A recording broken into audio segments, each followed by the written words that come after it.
So akong ipangita kaabatanan membro sa BEC.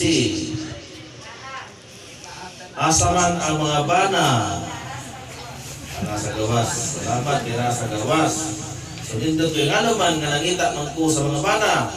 Tungod kay ang atong karong ebanghelyo nagsentro sa pamilya ni Jesus. O sa dili pa kung mapaambit, kitang tanan mandungan sa pag-ingon. So ito yung singgit kanya. Viva Senyor Santo Niño! Kitang tanan! Viva Senyor Santo Niño! Oo, diba? Kasi siguro, gabi nilang, kuha siguro karon pero murag dili kay para sa una nga kabibo. Ganong nangita man ko sa mga bana. Tungod kay ang mga bana mao ang ulo sa pamilya. Kay si Jesus og si Mama Mary og si Jose, ang ilang pamilya gitawag kini og Holy Family. Balaan. Apan dili perfecto. O, dili perfecto. Nganong dili man perfecto? Tungod kay mismo sa dilang simba sila dito sa Jerusalem, wala man ang hit ang batang Jesus nga magpabilin. Karon mga ginikanan, mga BC, kung inyong mga anak magbuhat anak sa inyong himuon, sulod sa tulog adlaw, ahan ninyo sila makita. Unsa ka na kong kapuspos inyong nadon. Unsa nga mga istorya nga inyong himuon, aron mapasakitan natong istorya tong anak. Wa kay batasang bataa ka. Di ba? Ikaw ha? Tulog adlaw pinangita si mo, tinara na ikadiri. Apan unsa may giingon siyang inahan. Muna siya atong gustong sundon sa Ginoo nato. Anak, nganong gibuhat mo man kini kanamo? O, di ba anak ano? Nganong gibuhat mo man kini kanamo? Ako ug ang imong amahan na balaka kayo sa imong gibuhat. So, no? So, nindot kayo ang ipakita sa mahal na Birhen Maria ang pagkamapaubsanon. Ano man, tungod kay ang pagkamapaubsanon, naadiha musulod ang grasya. So grasya nga, kita usab ng mga membro sa BEC, so atong sundon ang hiyas sa Holy Family. Una, ang amahan mao ang modelo sa pagsimba. Ang usa ka amahan mayon gyud mga anak, Domingo naman karon, sayo tag mata, mga ligo, unya kay magdungan tag simba. Nindot no? Unya dili pingon nga ang amahan, yung amahan, mga anak panimba na mo ka ako diri ra. Diri ra sa balay. Kay na ako ilakaw karon, giimbitar ko ni pare og birthday. Nagbitson na ba? Unya naibugnong bear. Naman basta pista na gina siya ang inom-inom. Gidili bang inom? Nag-anda mo ron, red horse, nagpista man mo. Tinuod, naawala. Kaputingog ko naghanggat sa inom ganihan. Ang inom ay kisunan mo ang unang milagro nga gibuhat sa atong Ginoong Hesukristo dito sa kasal sa Kana. Kung imong basahon ang Biblia, ang Ginoo nag-ingon, ayaw ka mo sigig inom og tubig kay mo kana hinungdan yung sakit. Inom ka mo og jutay nga bino panambas yung kuto-kuto. So tambal di ay. Unsa may gidili sa Ginoo? Ang apelyido sa inom. Unsa may apelyido sa inom? Hubog. Muna gidili sa Ginoo ang paghubog-hubog. Pero ang pag-inom wala niya idili kay tambal di ay. Kung high blood ka karon, inom og ano? Mawa. Kung high blood ka karon, kung high blood ka, inom og bino nga naman, kanang gitawag na kolesterol ba? Musampong na sa imong ugat, kung dili na siya makaagi, ang mohitabo anak mo nang mubuto. Pero ayaw lang anang red horse kay musabot kag high blood. Kanduway lang kanang mga alcoholic siya nga kuan ba. So na siya, dili daotan ang pag-inom, ang daotan kung masobrahan. Namatay ni. Halo. Mga yun. Iibot, timulin. Siya ganaki. Katawa-tawa ang gusto mong tapan dyan. Okay. So, sa giingon sa atong mga misyonary, ang atong patron, mauman ang bata nga masinugtanon kaayo. Diba? So, hinaot na ang membro sa BEC, masinugtanon pud kanunay diha sa mga BSC. Sisyo na to, di ba? Sa mga BSC, schedule nato sa paghildo sa atong simbahan. So, kagano man, munay usa ka dako kay mga kalipay sa BSC leader kung ang mga membro musuporta sa BSC leader. Di ba? Musuporta sa BSC leader. So, muna siya, hinaot nga ang inyong kapistahan karon mas mulambo pa. Ngano mang maingon magug mulambo. Si Kristo milambo siya sa panuigon o kinaadman. Kita usab gidapit ni ana nga mutubo usab kita diha sa Kristohanong pagtulunan nga gihatag sa atong simbahan. Haron kitang tanan mahiduol ngadto sa Ginoo. Ang Ginoo kanunay makig-uban nato. Mangutan ako sa BSC karon nga sa gawas. Mangutan ako, gusto ba mo makig-uban sa atong Ginoo dili? O gusto no? Yung sa giingon sa Ginoo. Yung sa giingon sa Ginoo sa balang kasulatan, mabasa nato Juan kapitulo 14:6. Nasa balay sa kamahandag kang lawak. Moadto ako mag-andam uluna alang kaninyo. Kay asa ako ato usab kamo. Di ba? So muna siya nga ang atong kinabuhi ining kalibutan ha. Kuan siya.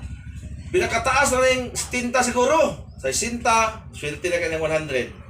Pero ang saan sa kinabuhi dayon ni sa ating Kristo, human sa atong kamatayon, maangko na to na, wala na'y katapusan.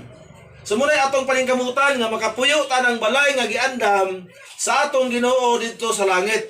So sa tanang mga membro sa BSC, pag mag-inampuay ta, magdinasigay nga taliwala ning pandemya karon nga atong giatubang sugod sa ding sa nga ma'am pati kuno kusuga Omicron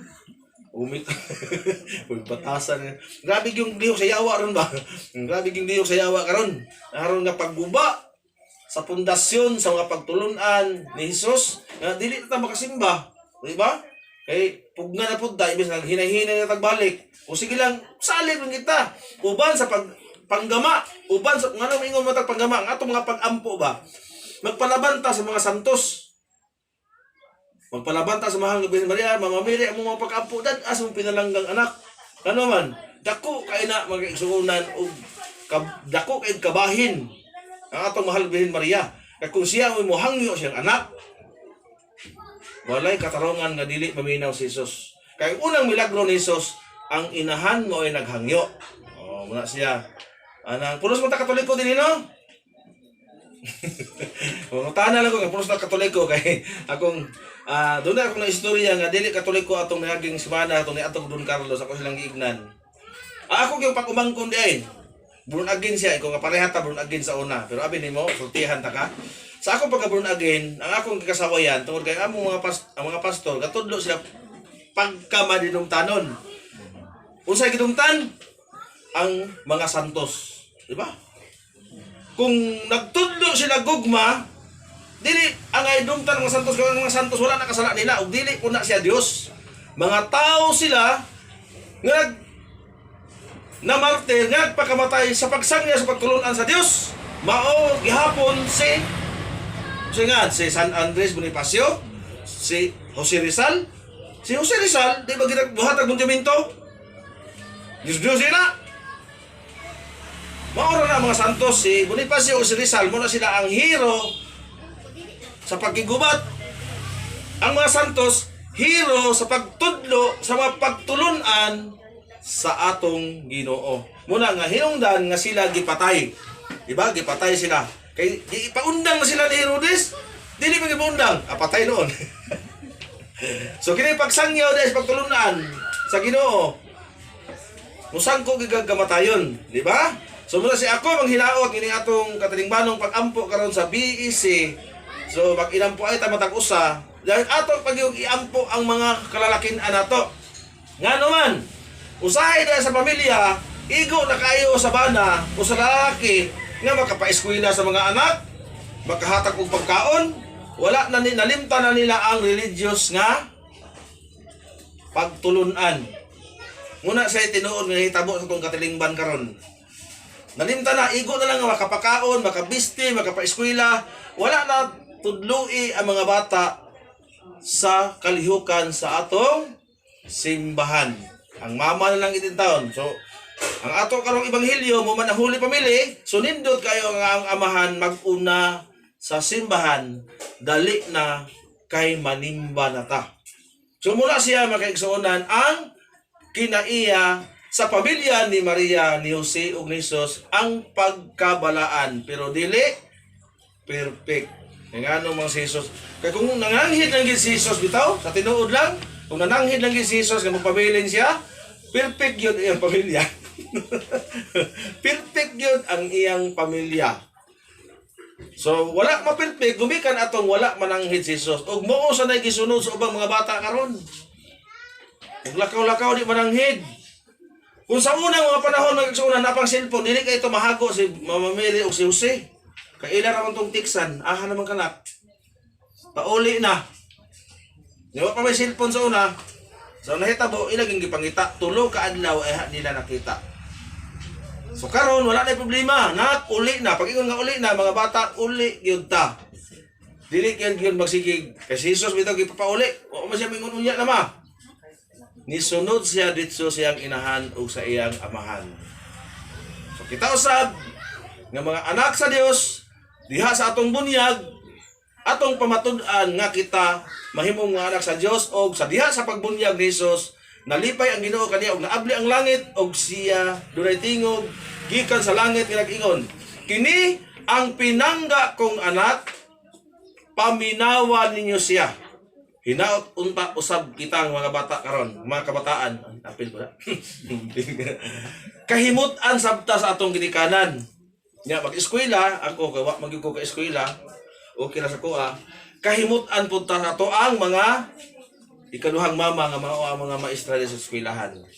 So hinaot punta ang grasya ug ang gugma sa Dios maghiusa kanunay niining BEC. Disenyo sa tulinyo, BEC Sunto. Kapila na mo ani? Katuig, dugay na no? O, dugay na. So, muna sa inindot, sa taas ka panahon, nagpadayon. Kaya kung wala pa'y gugma, wala na ni karon, di ba? Na BEC, nabungkag na ni. So, manghinaot ta, o manindog ta, atong ipadayon katong pagtuo.